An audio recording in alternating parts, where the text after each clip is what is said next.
इसी प्रकार से महाराज श्री के श्रीमुख से कथा प्रसंगों का निरंतर आनंद लेने के लिए पूज्य श्री के आधिकारिक YouTube चैनल को जरूर सब्सक्राइब करें और बेल आइकन को दबा दें।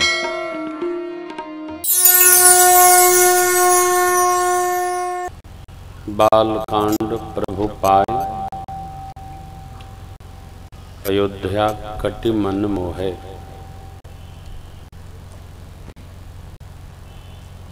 अयोध्या कांड जीव की युवावस्था है।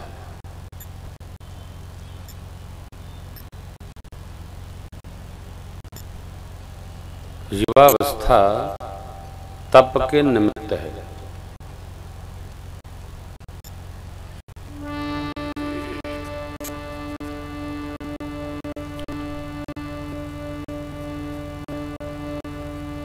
युवानी आराम के लिए नहीं है। जिस अवस्था में जिस वस्तु का प्रभाव अधिक हो उसी को रोकना तप है।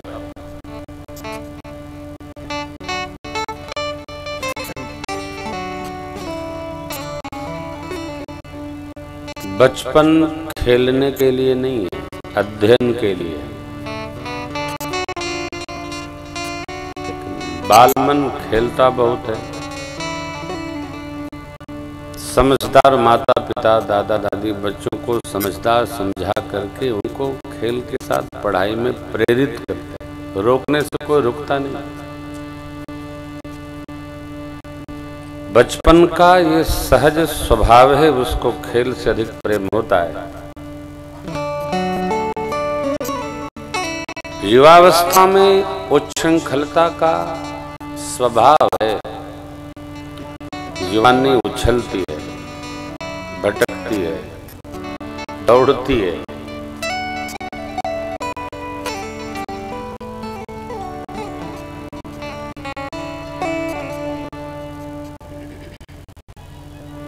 मेघ का अर्थात इंद्र का, कुत्ते का और युवानी का स्वभाव एक है।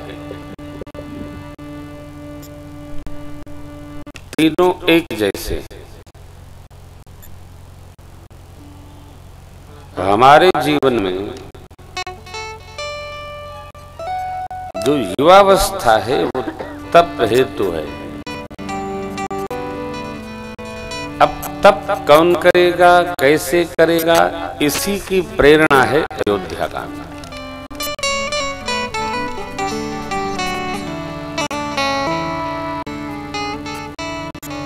सभी कांडों की जो स्तुति श्लोक हैं, कांड पूर्ण होने के पश्चात पूज्यपाद गोस्वामी जी ने लिखे। श्री अयोध्या कांड में 3 श्लोक हैं। प्रथम में भगवान शिव का स्मरण किया बाबा ने, दूसरे में भगवान की मंगल मूर्ति का स्मरण किया और तीसरे श्लोक में युगल सरकार को वंदन किया। नीलांबुज श्यामल को मलांग, सीता समारोपित पांडव महासायक चारुचापम्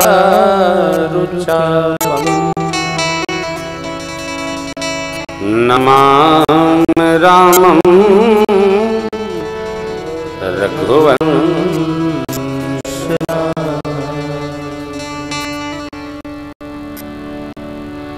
नील कमल के समान जिनका स्वरूप है, सांवला सांवला कोमल अंग है जिनका। ब्याह हो गया,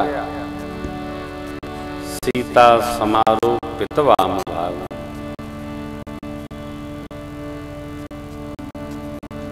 बन जा रहे हैं तपने के लिए। पांडव महासायक चारुचापम्,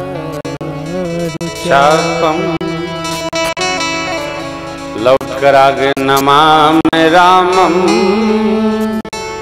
रघुवंशनाथम्।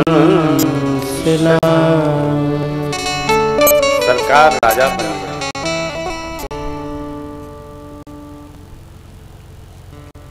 बंद करके इसको चला के देखो। बंद शुरू। नमामि रामं रघुवंशं नमामि।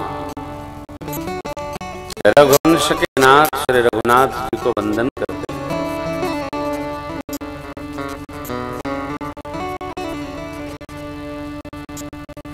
अब हमें आनंद हो रहा है।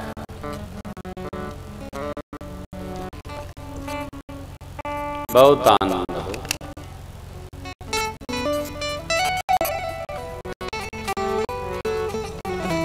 जीवन में जब बहुत सुख उपलब्ध हो तो अत्यधिक सावधान रहना चाहिए।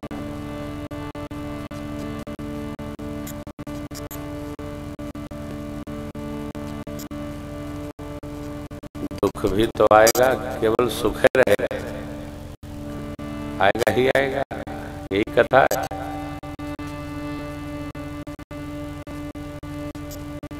चौपाइयाँ बड़ी मधुर है। प्रणाम करने के पहले पूज्यपाद गोस्वामी जी महाराज गुरु चरण को वंदन करते हैं। श्री गुरु चरण सरोज रज निज मन मुकुर बरनौ रघुबर विमल यश जो दायक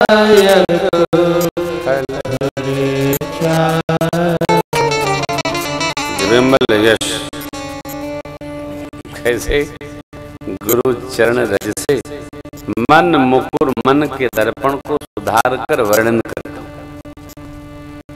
जो धर्म अर्थ काम मोक्ष देने वाला है। बरनौ रघुबर विमल यश। वर्णन प्रारंभ हुआ। राम कथा में तो कुछ कहने नहीं है, चौपाई गाते जाइए, आनंद में निमग्न होते जाइए, ऐसा बाबा ने लिखा। अर्थ पढ़ने बांचने की आवश्यकता ही नहीं। कैसे देखिए। जब तेरा राही घर आए नित नव मंगल मोद बधार। जब तेरा राही घर आए नित नव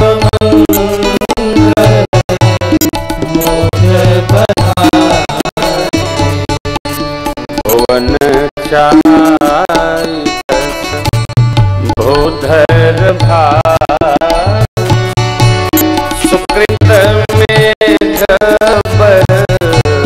सही सुखवा। भुवन भूधर भार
ते राम व्याहि घर आए, नित्य नव मंगल मोद बधाए। मोद माने आंतरिक आनंद, मोद अंतस्थ सुख का नाम है मोद।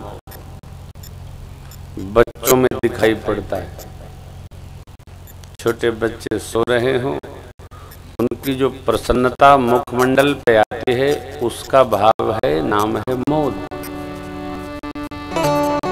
भगवान कहानी सुनाते हैं, किस्सा सुनाते हैं और बच्चा मुस्कुराता है, सोता भी है, मुस्कुराता है। भगवान ने कह दिया तुम्हारी माँ चली गई तो रोता भी है।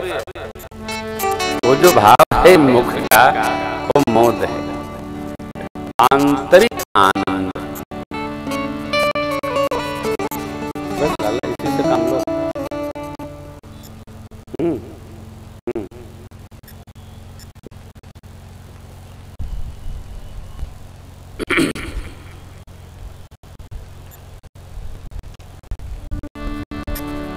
रिद्धि सिद्धि रूपी नदियां अयोध्या रूपी समुद्र की ओर स्वतः स्वभावतः दौड़ पड़ी। कुछ कहने में नहीं आता है, मानो भगवान ब्रह्मा की इतनी कृपा है। कहीं न जाय कछु नगर विभूति, जनु एतनीय बिरंच। कितना करेंगे, सब स्त्री पुरुष नगर के नर नारी सब गदगद हैं। महाराज माताएं सब परम प्रसन्न हैं, क्यों नहीं होंगे।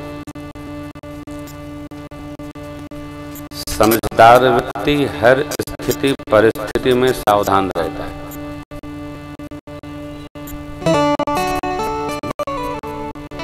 एकदम सावधान रहता है। इसको बढ़ाओ, पंडाल के बाद बड़ा ज्यादा बढ़ा दो, बस इनफ। इतने